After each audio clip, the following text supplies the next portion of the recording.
আসসালামু আলাইকুম রহমতুল্লাহি ওয়াবারাকাতু। সুপ্রিয় মুক্তির পথের দর্শকবৃন্দ, আশা করি আপনারা সকলে ভালো আছেন, সুস্থ আছেন। ফেরাউনের লাশ থেকে কি সেই অদ্ভুত আওয়াজ বের হলো, কি তার ব্যাখ্যা? কেন প্রতি বছর ফেরাউনের লাশের উপর একটি ইঁদুর ছেড়ে দেওয়া হয়? কেন ফেরাউনের হাতের নখ ও চুল বাড়তে থাকে? জানতে হলে ভিডিওটি সম্পূর্ণ দেখতে থাকুন। ফেরাউন কোনো ব্যক্তি বিশেষ নাম নয়। ফেরাউন হলো মিশরের তৎকালীন বাদশাদের উপাধি।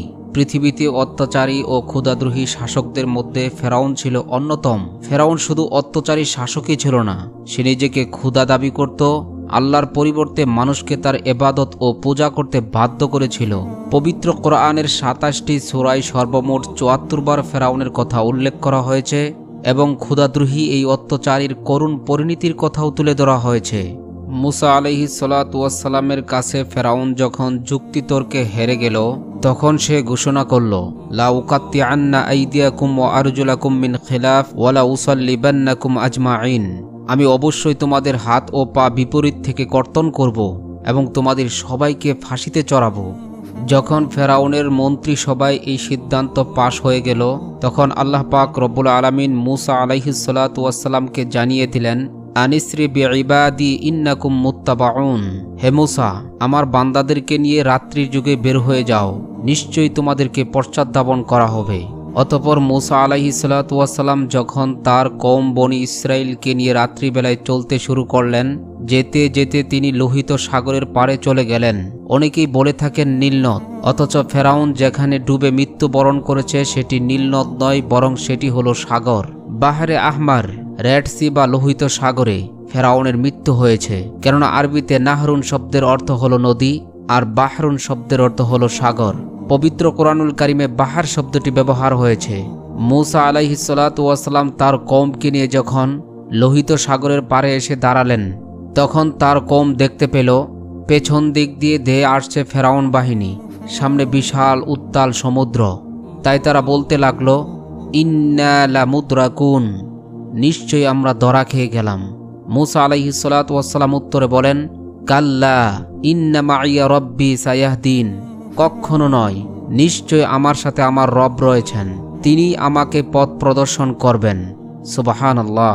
অতঃপর আল্লাহ তাআলা বললেন, হে মুসা, ইদরিব বিআসাকাল বাহর, তুমি তোমার লাঠি দ্বারা সমুদ্রে আঘাত করো।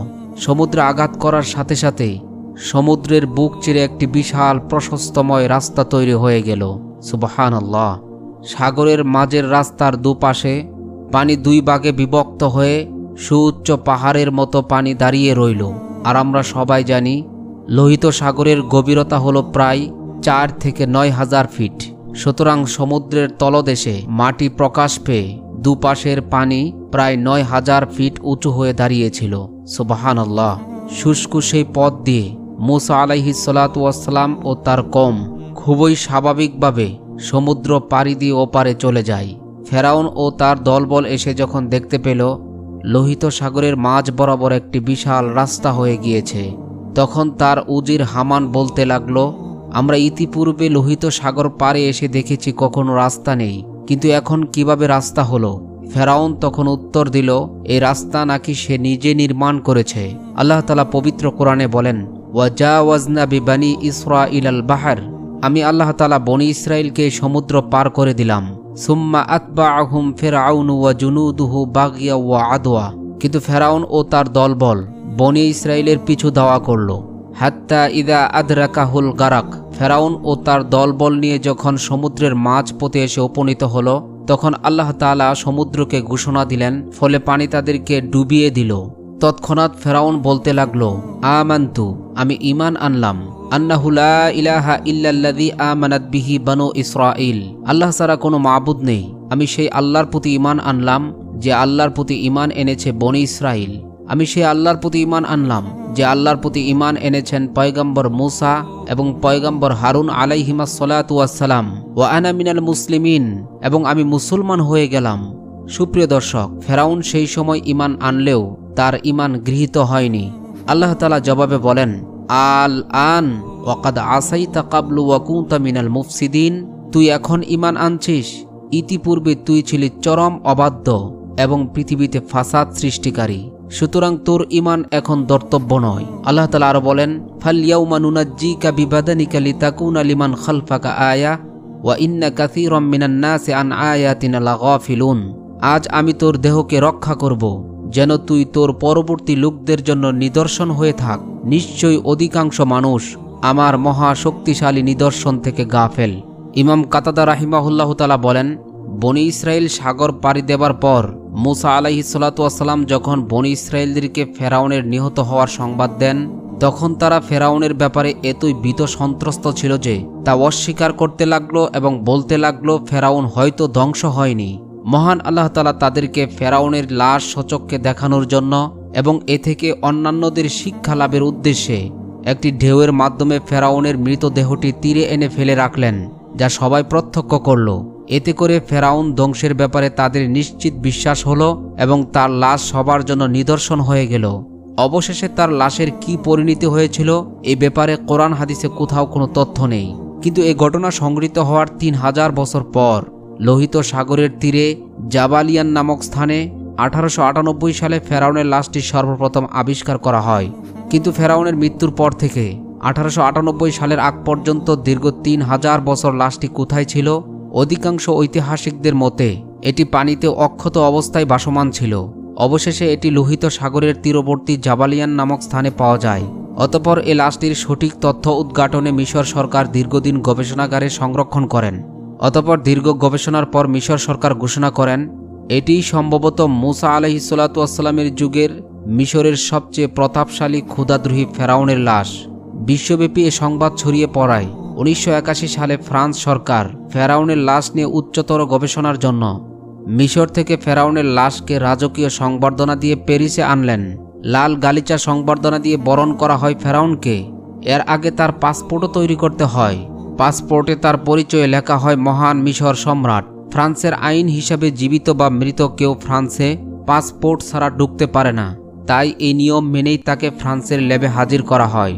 বিখ্যাত সব সার্জন ও বিজ্ঞানীরা সারা রাত গবেষণা করে আবিষ্কার করেন যে এই লাশটির মৃত্যু হয়েছে সাগরে। তার শরীরে লবণের কণা পাওয়া গিয়েছে। সাগরে ডুবে মরা ছাড়াই এমন সামুদ্রিক লবণ কণা পাওয়া সম্ভব নয়। এছাড়া তার কয়েকটি হাড্ডিতে চুটের চিহ্ন প্রমাণ করে বড় বড় ঢেউ রুখতে গিয়ে তার এই অবস্থা হয়েছে। ডক্টর মরিস বুকাইলিকে কেউ একজন বলে, মুসলমানদের কোরআনেও এমন তথ্য রয়েছে যা মিশরের মানুষ সবাই জানে।